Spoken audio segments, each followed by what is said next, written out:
Disney, Star Wars are doing a lot of hits and misses. Lately, a lot of misses. I'm sorry, I shouldn't laugh at that part. Lately, a lot of misses. A lot of misses. A lot of misses, in my opinion. Yeah. But then they come out once in a while with a home run or a triple. They get a good hit, Yeah, a good hit. I can see that. And I'm surprised I'm using a baseball analogy because I hate baseball. But Star Wars Skeleton Crew was a happy surprise to me, a Mhm. welcoming surprise to me. From the previews that I saw in the trailers, I was like, oh, a kid's movie, a kid's show? Really? They're going that route? But then after watching it, and I was like, okay. And I see the influences they're doing here, and which is very apropos because Star Wars was created by multiple influences. True. With a Rotten Tomato score of 92% by the critics and 80% by the audience. Why does it always have to be a robot involved? Because robots are cool.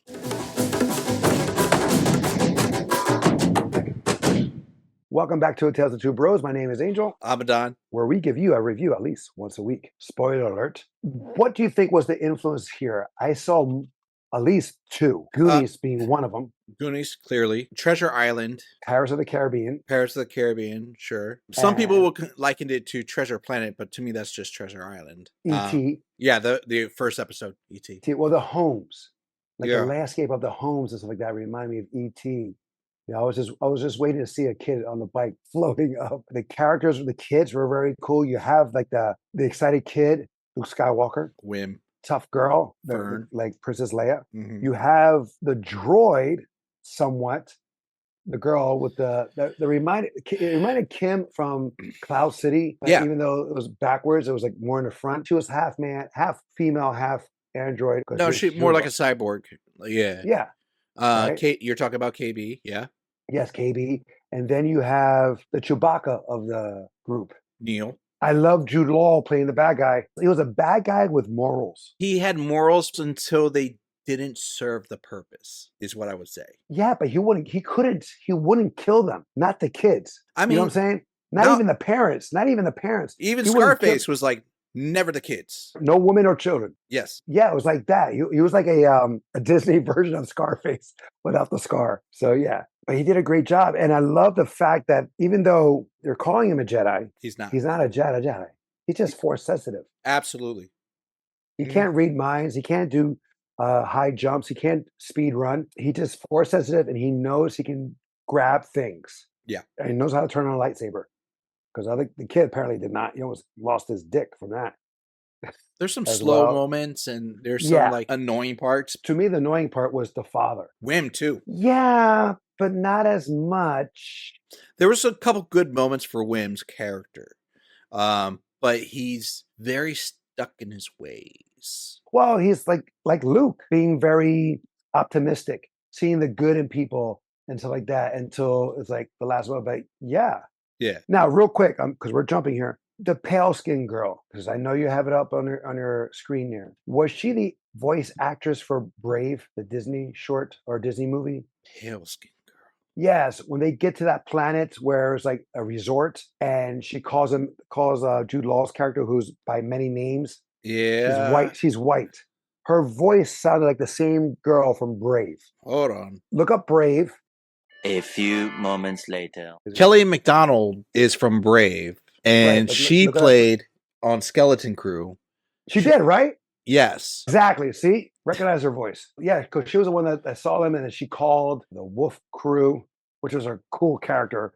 That was a really cool character. Oh, shoot. Urkel was in this too. And I was like, what? So was Nick Frost. Yes, as the 3CPO of their story. Yeah. And which is awesome because him and Simon Pegg, huge Star Wars fans.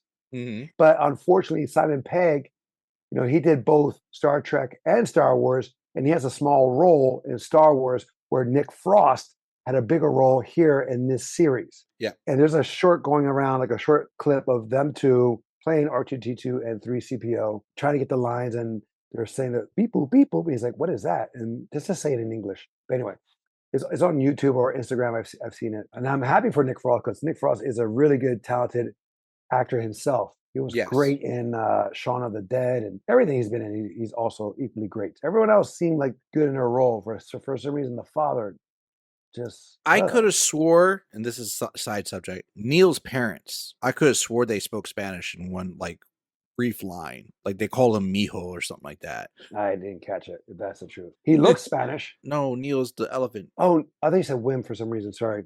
Maybe. I don't know. You never know. It could have been. All right. Prequels, we have the freaking Jamaicans as the trade federation, not the Jamaicans, the Gulongs, Jar Jar Binks, something. I don't know. So it was very racial. It was very racial, the prequels. Yeah, that's true. Of the kids, who was your favorite? Neil's fun. KB, for whatever reason, was like the most grounded one. Mm-hmm. So whenever things happened that like KB had to get their attention or bust them out, I just thought, to me, the glue of the group. Neil was like the heart, and Wim was like the whimsical hope. Also, I think she had some really good performance because it's not easy being dry, right? Especially a kid. So like that episode where she's powering down. Yeah, I thought that was actually kind of interesting and cool. That she could do it that well. Yeah, she did a great job. She knocked that out of the park in that performance. Yeah. Plus, I also thought a lot of people are going to try cosplaying her. Oh, easily. That little shaved haircut and whatnot. I'm like, that's going to be the next Harley Quinn cosplay. But also the eyewear. Yeah, reminded me of Geordi, Star Trek. Yeah, that's what Kim said too. But she was also thinking of Cloud City, Lando Calrissian's right-hand man, but that was backwards. I remember that. But I couldn't help but think of America from Doctor Strange. America Chavez. Yes, I was thinking of her because her parents were gay. True. And so here too, in this here, the parents were gay too, right? I mean, who cares really? But I just couldn't help but think of that. So I don't see sexuality. I see it. I see it. So did you have a favorite child crew member? Neil. To say Neil. He was your favorite. It was a really cute episode where he gets that kiss from the girl. Yeah, he befriended, and he was kind of also optimistic in a different way. Yeah, and and he passes out. Yeah, that's funny. Yeah, he's like, yeah, but he's fine, right? He's fine. And he's like it catches up to him, and he's like, he just passes out, and then he kicks ass at the end. Yeah, he saves the ship. That's true. And which was really cool how that ship, like almost like a chameleon, that took off his skin. Oh, you're talking about like at the end, 6th episode. Oh, because that planet. That's right. The planet they're trying to escape. Wasn't that the resort planet? Yeah, that was the resort planet, but that was in the final episode. Yeah, no, that's right. You're right. Yeah. What about weak moments?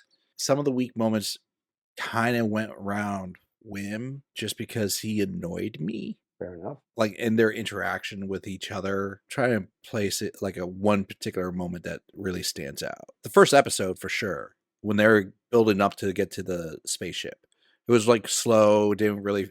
I was debating whether or not I was going to be into the show.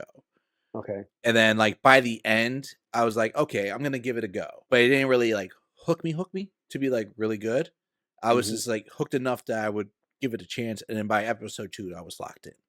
So it's kind of hard for me to say just like one pivotal weak moment. What about you? It was the resort. They're getting off the ship. They're getting off the ship or getting on, like how they landed, and it was arriving.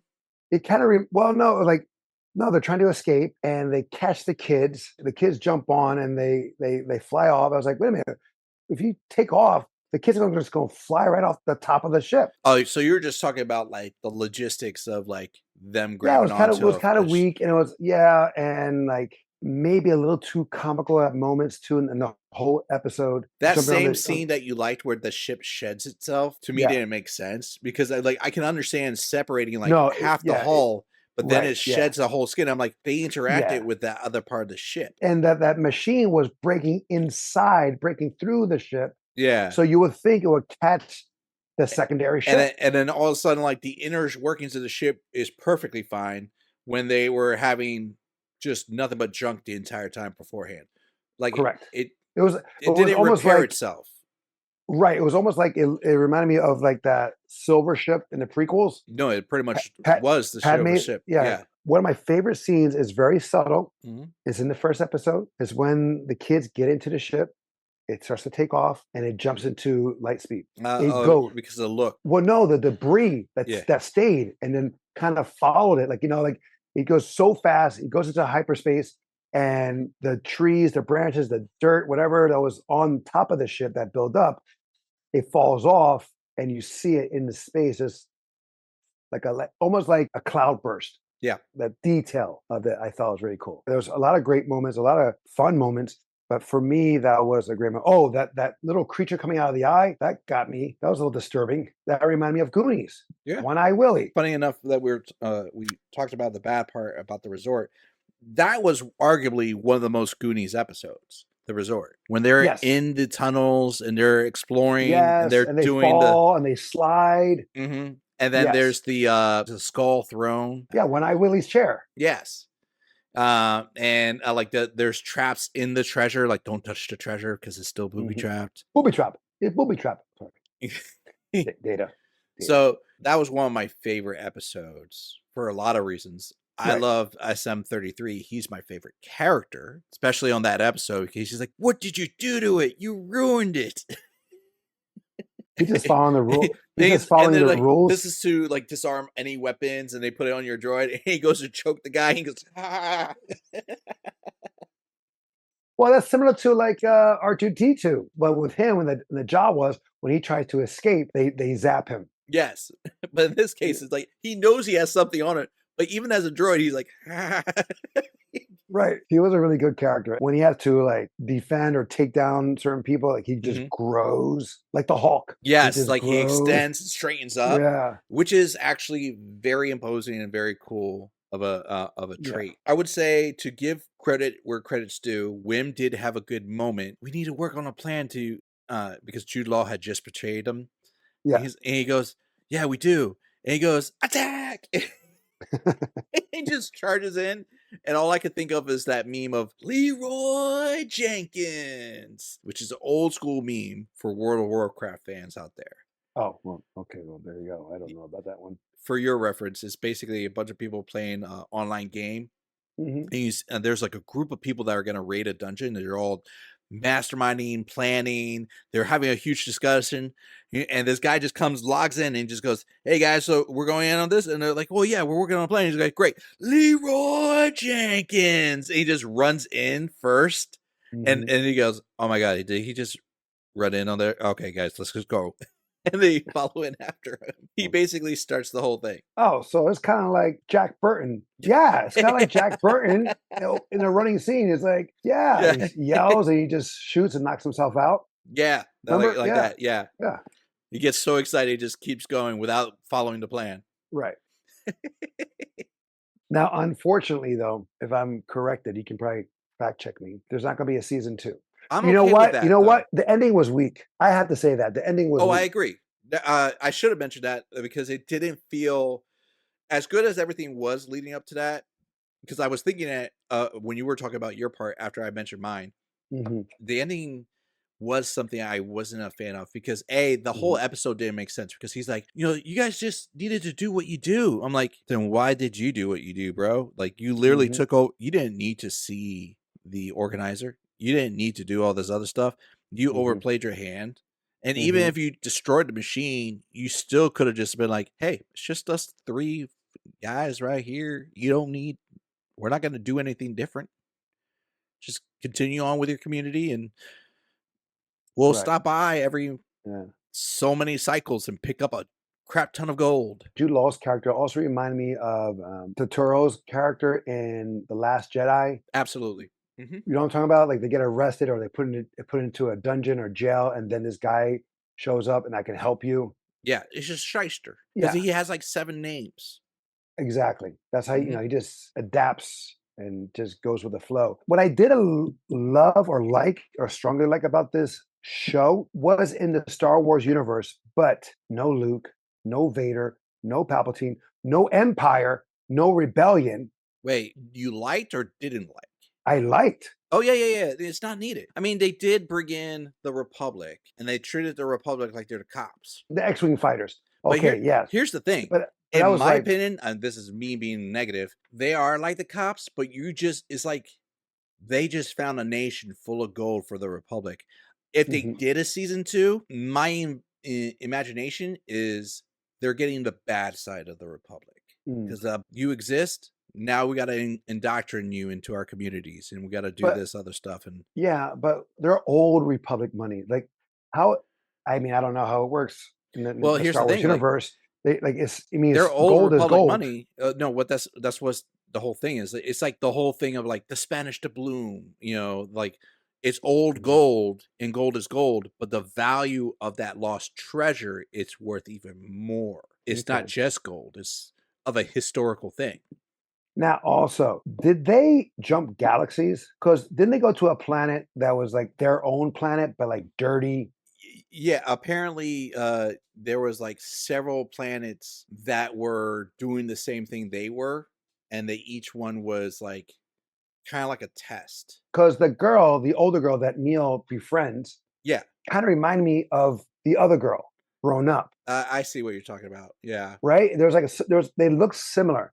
So yeah. Kim and I were like, I wait a don't think minute. they're like clones or anything. I think it was like each planet had their own test of the program of how to manage the program, how to No, manage the but planet. right, but like they go there and the kids are like, oh, this is where this is at in our home planet. This is where this is. And Hmm. people used to hang around here. It was like the same almost buildings or landscapes, what have you, Yeah, it was the same structure. structures and everything. I just find out weird. I was like, so we got confused a little bit as if maybe they went to the alternate timeline. Because remember, they just left They didn't jump universes or anything like that.